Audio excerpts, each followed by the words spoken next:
নমস্কার, পিয়ালির সংসারে আপনাদের প্রত্যেককে স্বাগত। আজকে আমি পালক চিকেন আমি কি করে তৈরি করি সেটাই দেখাবো। প্রথমে একটা পাত্রে জল বসিয়ে গরম করে নিয়ে ওর মধ্যে পালং শাকগুলো দিয়ে ঢেকে দিতে হবে, জলটা যাতে না ফোটে। এখানে বলে রাখি, আমি 500 গ্রাম মাংস, 1 আটির কম শাককে ভালো করে বেছে ধুয়ে নিয়েছি। এরপর একটা পাত্রে বরফ ঠান্ডা জল নিয়ে শাকগুলো গরম জল থেকে তুলে বরফ জলে দিয়ে সেখান থেকে আবার ছেঁকে তুলে অন্য একটি পাত্রে রাখলাম। আপনাদের সবাইকে অনেক অনেক ধন্যবাদ আমার এই নতুন চ্যানেলটিকে এগিয়ে নিয়ে যাওয়ার জন্য। ভবিষ্যতেও এইভাবেই আমাকে এগোতে সাহায্য করবেন এইটুকু আশা রাখছি। এদিকে মাংসটা কাসুরি মেথি আর গোলমরিচ দিয়ে ম্যারিনেট করে 15 থেকে 20 মিনিট রেখে দিলাম। তারপর একটি জারে একটা বড় সাইজের পেঁয়াজ ছোট করে কাটা, 4-5টা কাঁচা লঙ্কা, কয়েকটা রসুন কোয়া আর একটা টমেটোকে ভালো করে পেস্ট করে নিতে হবে। এখানে বলে রাখি, আদাটা যেহেতু আমার আগে থেকেই বাটা ছিল তাই আর এর মধ্যে দিইনি। আপনারা কিন্তু একটু আদা অবশ্যই নিয়ে নেবেন। মশলাটা একটি পাত্রে খালি করে ওর মধ্যে সেদ্ধ করে রাখা পালং শাকটা যাতে ঠান্ডা হয়ে যায়, গরম পালং শাক যাতে না থাকে, আর একটু ধনেপাতা দিয়ে ভালো করে পেস্ট তৈরি করে নিতে হবে। এখানে একটা কথা বলা হয়নি, আমি যে গরম জলে পালং শাকটা দিয়েছিলাম তারপর ঠান্ডা জলে দিলাম, কারণ একটা কালারটা কিন্তু খুব সুন্দর আসবে, না হলে কালচে ধরনের কালার আসে, দেখতে ভালো লাগে না।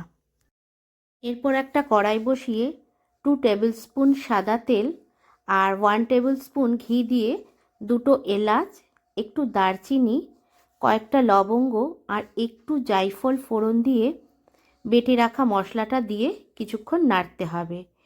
এরপর এর মধ্যে 1 চামচ আদা বাটা, 1 চামচ জিরে গুঁড়ো, হাফ চামচ ধনে গুঁড়ো, একটু হলুদ দিয়ে ভালো করে মিশিয়ে নিতে হবে।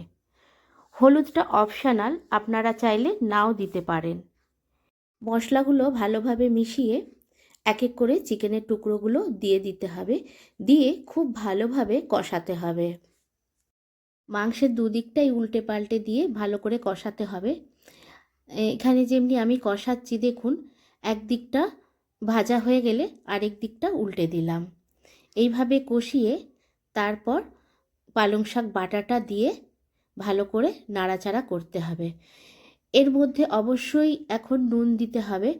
আমার নুন দেওয়ার জায়গাটা এডিটিংয়ে কোথায় মিস হয়ে গেছে, তো আমি কিন্তু এই সময় নুন দিয়েছি। ভালো করে মিশিয়ে কিছুক্ষণের জন্য ঢাকা দিয়ে দিতে হবে।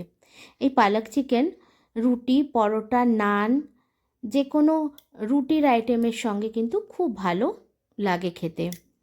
এরপর ঢাকা খুলে একটু নাড়াচাড়া করে এবার একটু মিষ্টি দিয়ে দিলাম স্বাদ মতো, যে যতটা খায়, আর নামাবার আগে একটু ফ্রেশ ক্রিম দিয়ে দিলাম। যদি আপনাদের কাছে ফ্রেশ ক্রিম না থাকে তাহলে কিন্তু একটু বাটার দিয়েও নামানো যায়। আমার এই রেসিপিটা আপনাদের কেমন লাগলো অবশ্যই লাইক, শেয়ার আর কমেন্টসের মাধ্যমে জানাবেন, আর ভালো লাগলে সাবস্ক্রাইব করে দেবেন।